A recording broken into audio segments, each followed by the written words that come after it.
मेरा नाम शेख शफी अहमद है। मैं गवर्नमेंट डिग्री कॉलेज पालनचा में हिंदी अध्यापक हूँ। हमारा जिला भद्राद्री कोत्तगुड़म है। मैं तेलंगाना राज्य से आता हूँ। मैं आज फर्स्ट ईयर के बच्चों के लिए फर्स्ट सेमेस्टर का पाठ भाभी पाठ को पढ़ाने जा रहा हूँ। भाभी का मतलब हिंदी में भाभी, तेलुगु में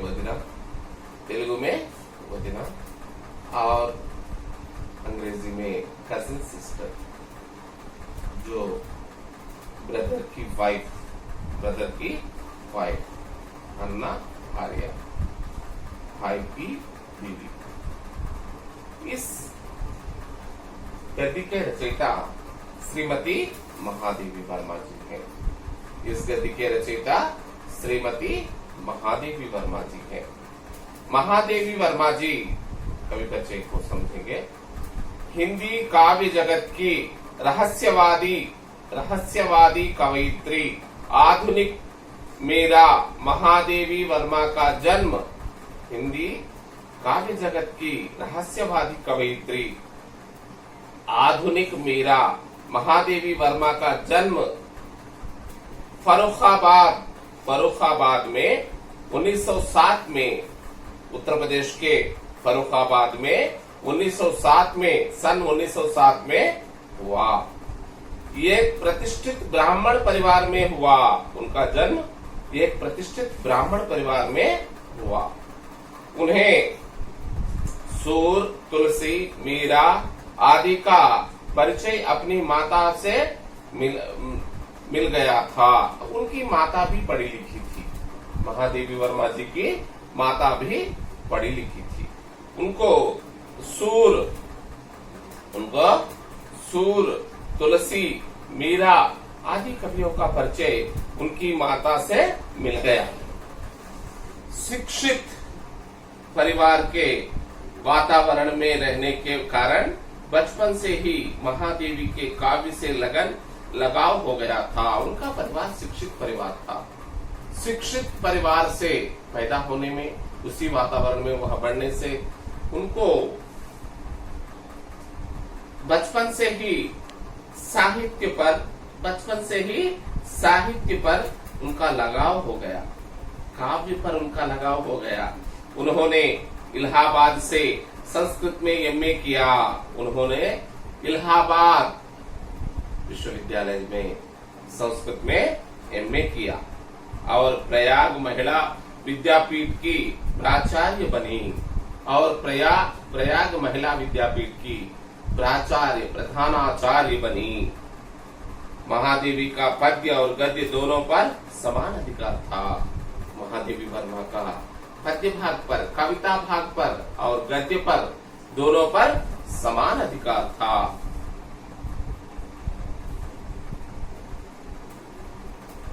अनेक वर्षों तक उन्होंने चांद मासिक पत्रिका का संपादन भी किया।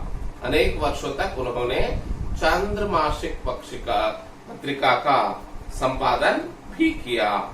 काव्य के क्षेत्र में उनकी प्रसिद्ध रचनाएं निहार, नीरजा, रश्मि, संध्या गीत आदि कविता संग्रहों से महादेवी जी को हिंदी साहित्य जगत में आधुनिक मेरा का नाम से जाना जाता है। इनके गद्य की भाषा भी इनकी कविताओं की भाषा के समान अलंकृत तथा परिमार्जित है। इन्होंने गद्य में भी अलंकृत भाषा, जो संवारी गई भाषा, जैसी पद्य की भाषा होती है, उसी तरह की भाषा इन्होंने अपनाई। इनकी रचना का सारांश। भाभी लेखिका अपने बचपन की घटनाओं को याद कर रही थी। महादेवी वर्मा अपने बचपन की घटनाओं को याद कर रही थी। बचपन में उसे स्कूल जाना बड़ी दुख की बात थी। बचपन में सब बच्चों की तरह महादेवी वर्मा को भी उसको स्कूल जाना बड़ी दुख की बात थी। स्कूल जाना उनके लिए इतनी पीड़ा देती थी कि इसको भगवान का दिया हुआ जीवन मानती हैं। स्कूल जाना इतना पीड़ा मानती थी कि भगवान के दिए हुए जीवन को हम क्यों बंधनों में बांधे, हम क्यों जंजीरों में बांधे, हम क्यों चार दीवारों में बांधे, इस तरह से सोचती रहती थी। कभी भी स्वेच्छ पक्षी के रूप में, एक स्वतंत्र पक्षी के रूप में पर लगाकर समाज में उड़ना चाहती थी। अपने घर में रहने वाले नौकरानी की लड़की पर उसे ईर्ष्या हुआ करती थी।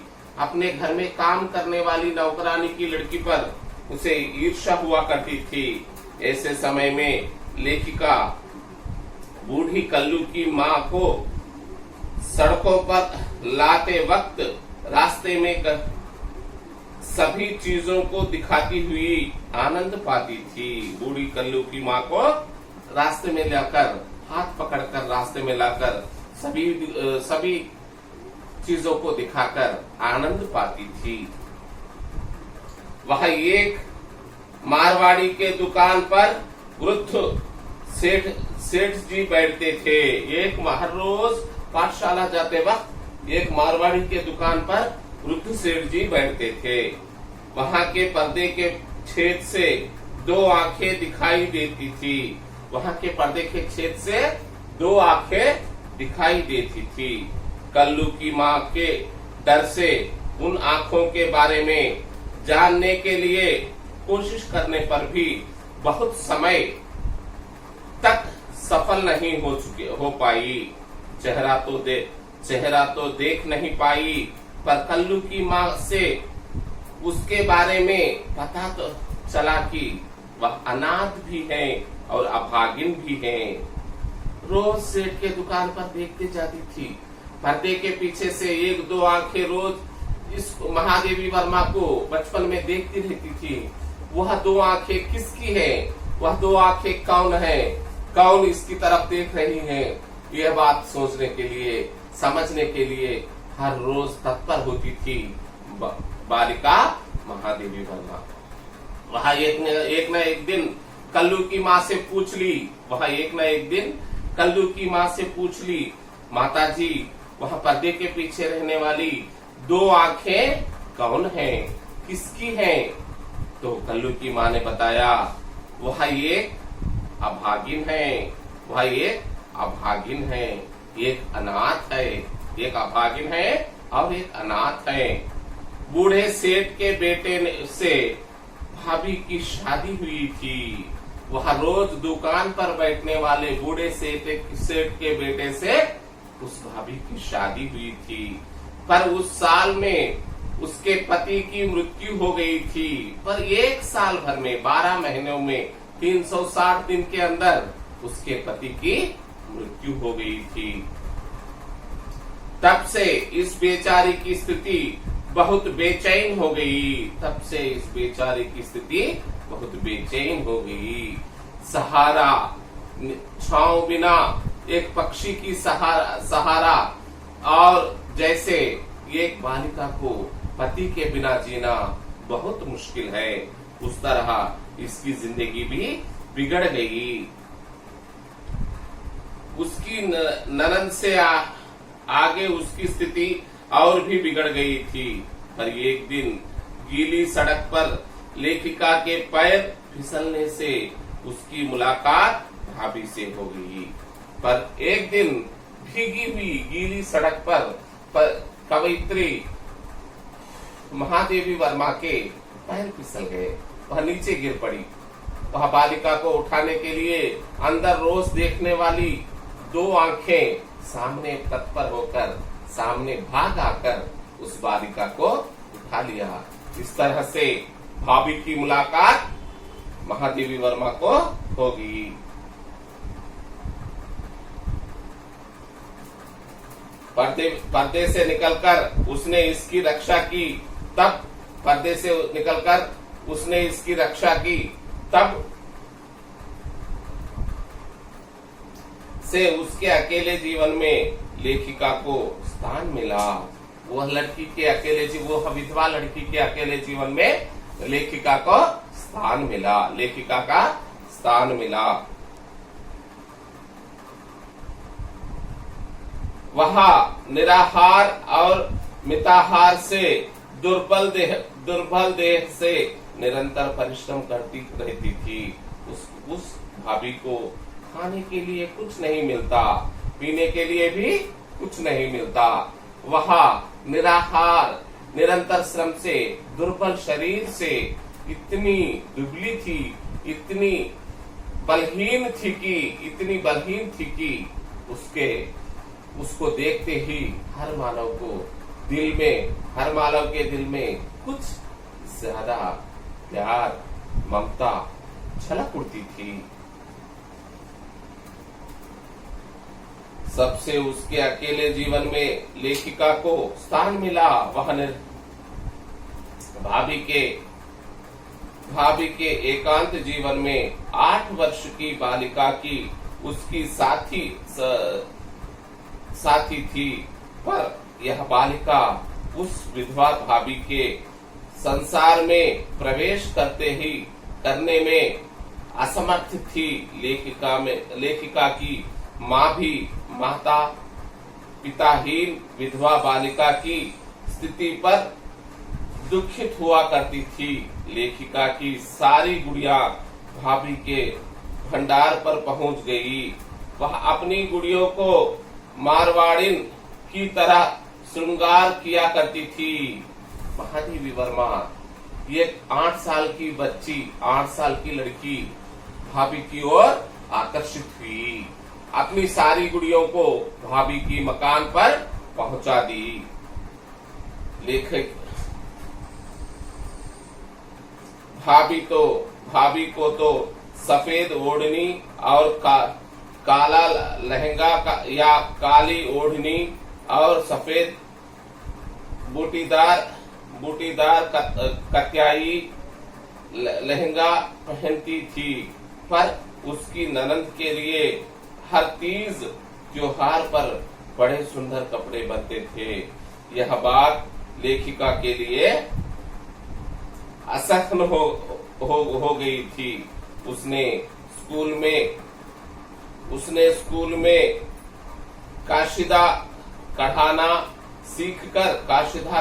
सीखकर भाभी के लिए अपनी रंगीन साड़ी की तरह एक और साड़ी मंगवा कर छिपा कर उस ओढ़नी पर नीले फूल काढ़ना आरंभ किया।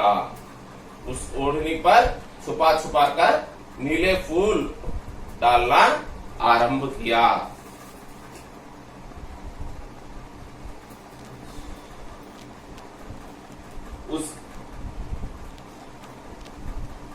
उसने भाभी भी अपनी स्थिति भूलकर एक क्षण के लिए अपना सुध भूल गई।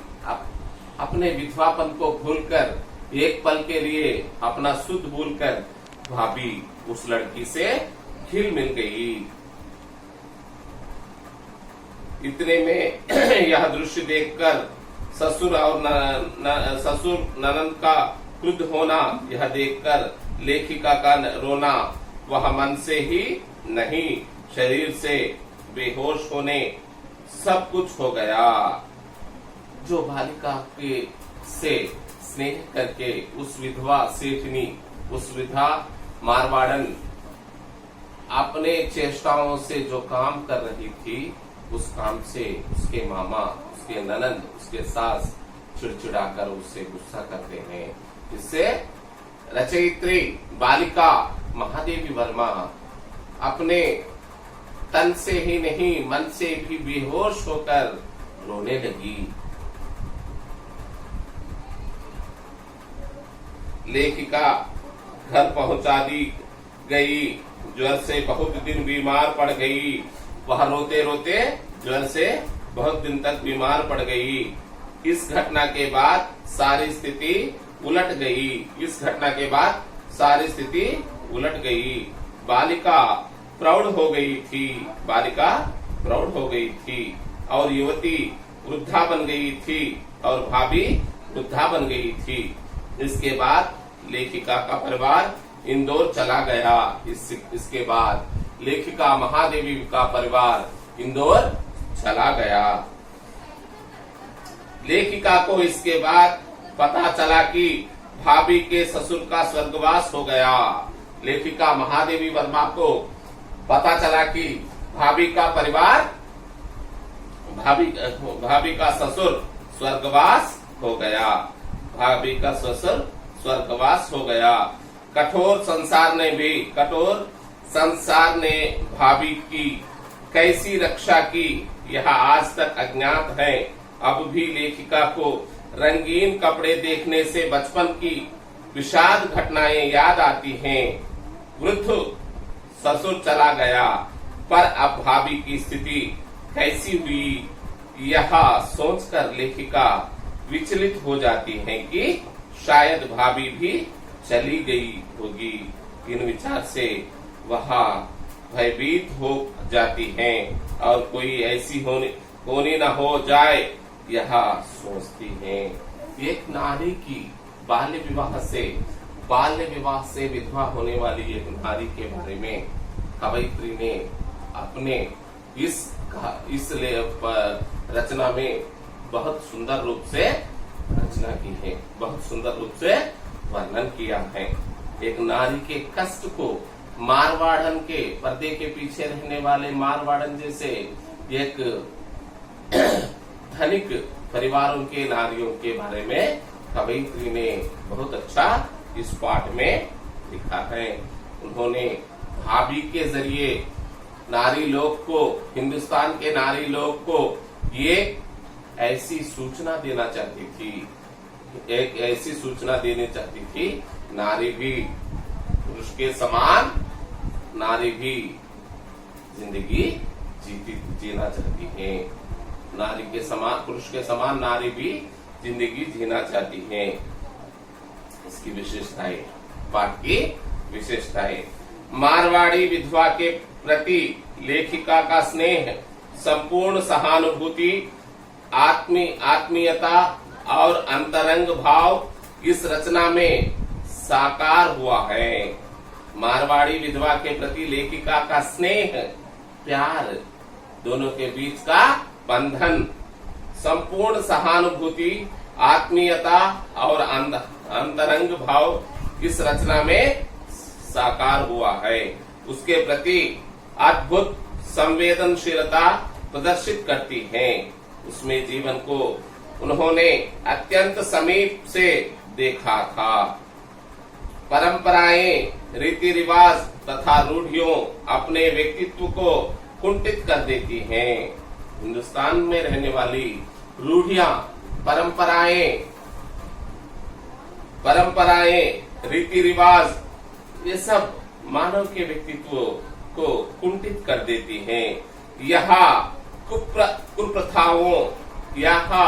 कुप्रथाओं उसे समय वैधव्य का अभिशाप लेकर जीवन जीने के लिए विवश करती हैं, किंतु इसके कारण उसकी हृदय कलिका सदा के लिए मुरझ जाती है।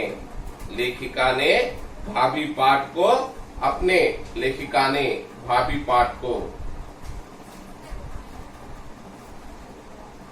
अपने द्वारा रचित अतीत के चलचित्र नामक संस्मरण में लिया है।